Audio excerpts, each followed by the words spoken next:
Sumuko na kamo. Metrokom ini. Napapaligiran namon kamo.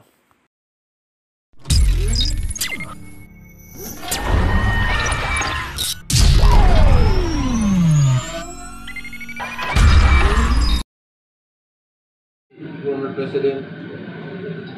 Pero hindi magpaparesto yun. Anak ka ng kakawalang Kaparila talaga yan. At uubusin ko yung mga yan. Kung gusto mo sila magtangka talagang pumasok sa Pilipinas, unahin ko na sila muna. Kayong mga sundalo, tumabi muna kayo kasi hindi ninyo ito away. pumapasok kayo ng alanganin. Mr. President, Naka-full battle gear yan. Ano man ang mangyari ay huwag niyong kalimutang isubscribe ang aking YouTube channel na Stories of Uncle Paeng at mag-follow sa aking Facebook page, comment, like, and share.